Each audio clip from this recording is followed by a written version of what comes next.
Fuel deliveries to forecourts around the country are ramping up this evening, but there are still around 600 service stations without petrol and diesel. All major routes across the country are now clear after protests caused disruption for commuters in some parts of the country for a few hours this morning. Oil tanker trucks have been arriving to and leaving the Whitegate oil refinery in East Cork, with the strong Garda presence remaining in the coastal village. There were fewer fuel protests today. This slow-moving convoy of tractors and trucks in Ringaskiddy and Cork slowed traffic and caused tailbacks on the access route to the port of Cork and to several pharmaceutical companies this morning as people headed to work. It was a scene replicated on a number of roads and motorways around the country, including in Louth, Kildare and Meath, but they were all short-lived. This afternoon, traffic on the M3 was moving again after protests led to closures of sections earlier. But the impact of the protests is still being felt, not least in forecourts around the country.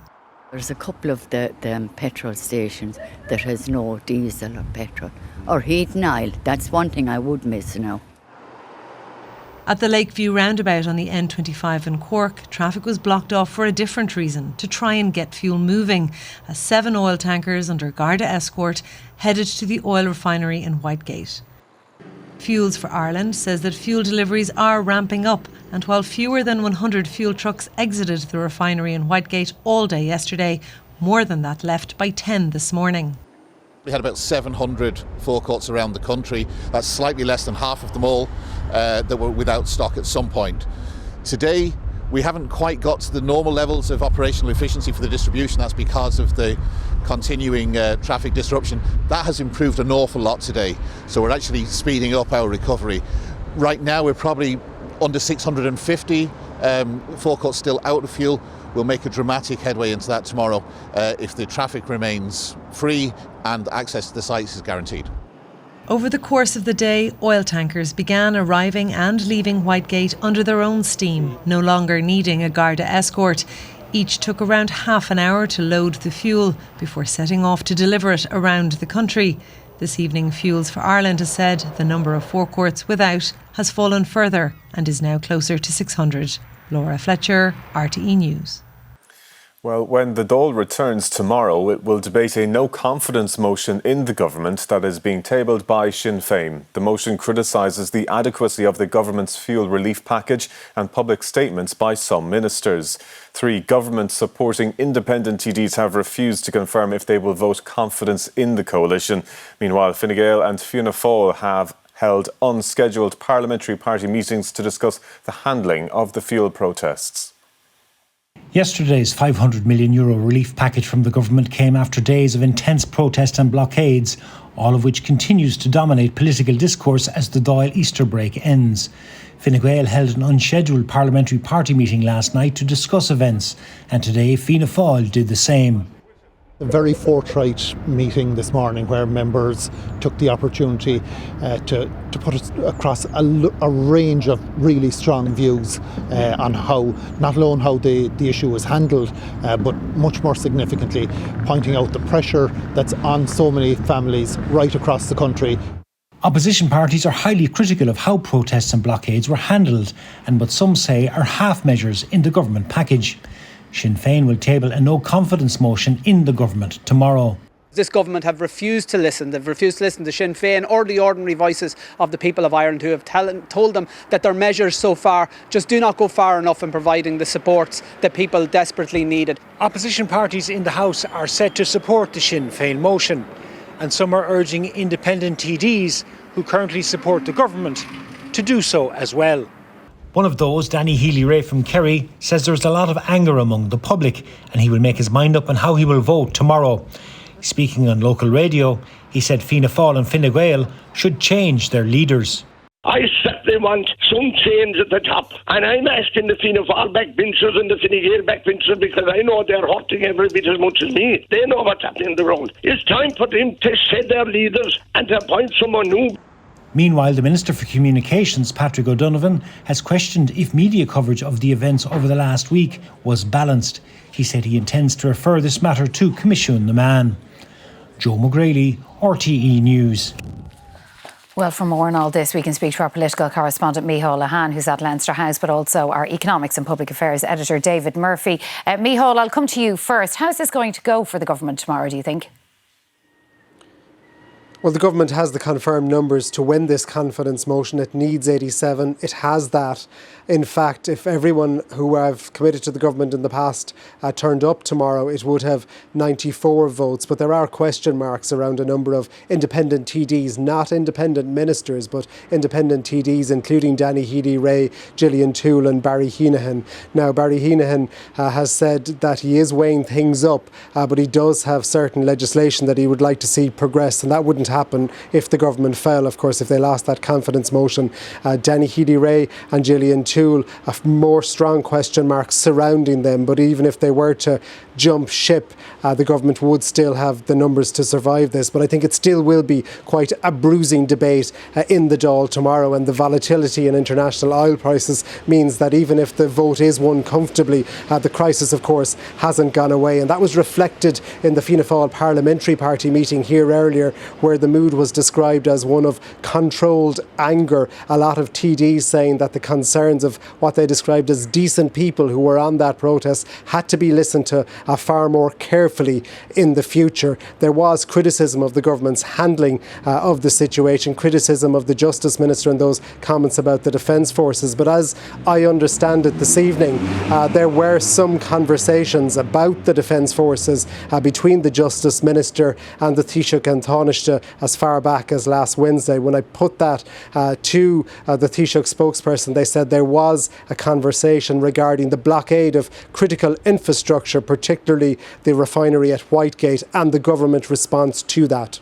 And David Murphy, the government may have been pushed into it, but they have announced in total support measures of €750 million. Where are they going to get the money from? So this year Ireland is going to collect more money by way of taxes than it's going to spend, and it will result in a surplus of around €5 billion. Now, a lot of that comes from windfall taxes paid by multinationals. In other words, this relates to activity which doesn't happen in Ireland but is taxed here, and that's very volatile money. If you strip that money out of the public finances, in fact, we're going to run as a country a deficit of €13 billion. But that money is going to fund some of these tax cuts which the government is introducing. But there's two things in relation to the tax cuts. The first one is that the excise cuts will expire at the end of July. The second one is that the carbon tax increase has been postponed until October.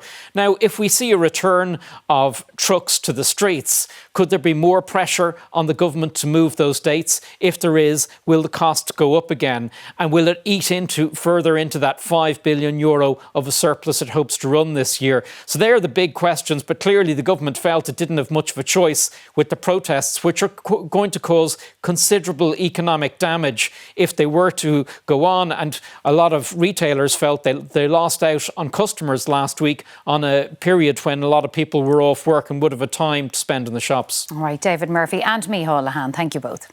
Now, the government's handling of the fuel protests has been described as a shambles, the support measures denounced as laughable by the opposition. Tomorrow, Sinn Féin will bring a motion of no confidence in the government, and we're joined now by its leader, Mary Lou McDonald, who's in our Oireachtas studio. Thank you for joining us this evening. Pleasure. Support measures have been introduced. The roads are clear this evening. So why are you bringing this motion of no confidence when the government clearly has the numbers to defeat it? Well, look, I don't think anybody could have lived through and observed what has happened over the last week and not conclude that we have a government that is utterly disconnected, utterly incompetent, but above all else, a government that refuses to listen. Fianna Fáil, Fine Gael, Micheál Martin and Simon Harris have no real interest in hearing, much less responding to the reality of people's lives out on the ground. And I was very clear, Sharon, when the Dáil rose and the government went off on its holidays.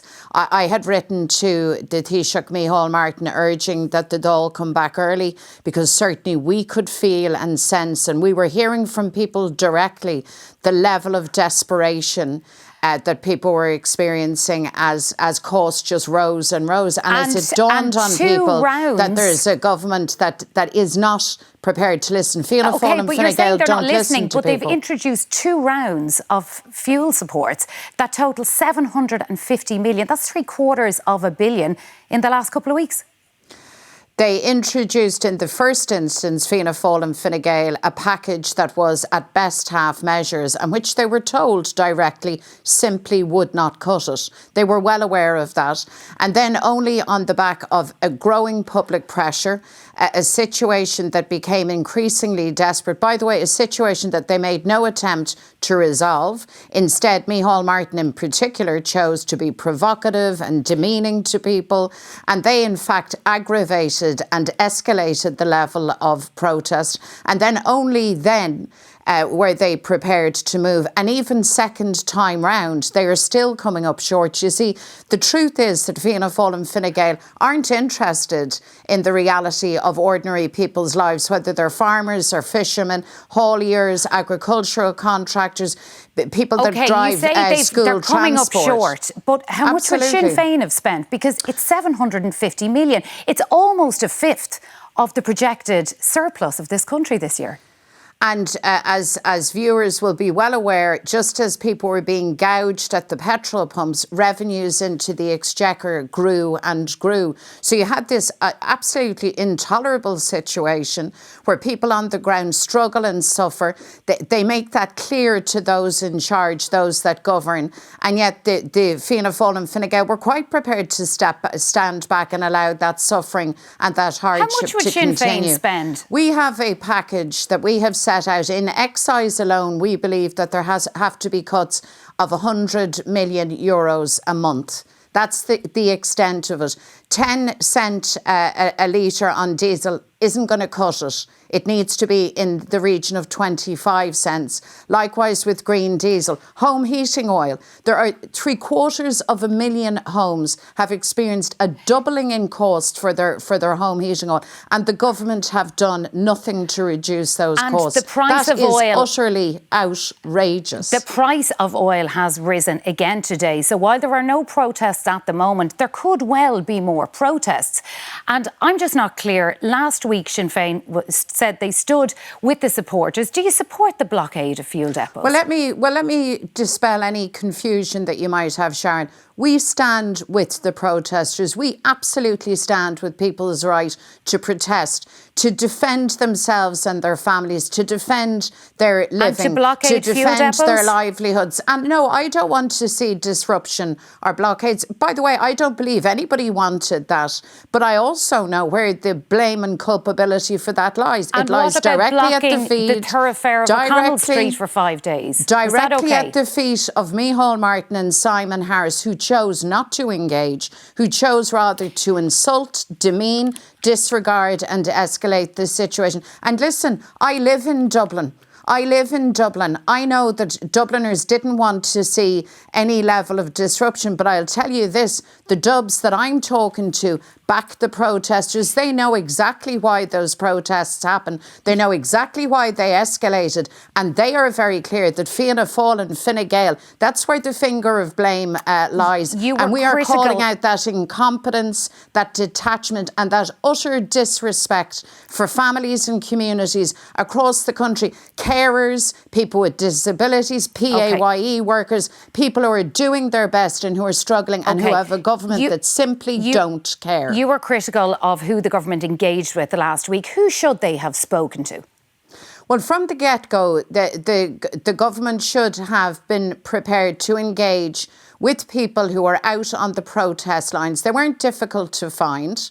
In fact, Fianna Fáil and Fine Gael are organised across the state. It would have taken very, very little effort for the Taoiseach, through local people, through ministerial colleagues, to open up direct lines of communication and conversation. We're elected representatives. The general public and the taxpayers pay our wages. Our job description is to talk to people, to listen to people, to engage with people. We don't get to adopt this dismissive, haughty, holier-than-thou approach that says we won't talk to you and we won't talk to you. Mary Lou McDonald, they're finally, very quick. They're very quick to talk to lobbyists with deep pockets. They can listen to and talk to the average citizen on the street. Carbon tax is something you've constantly been critical of. That's a fund that's ring-fenced to help people retrofit their homes, to help alleviate fuel poverty in the future. That's now been postponed, which means there's going to be less money there.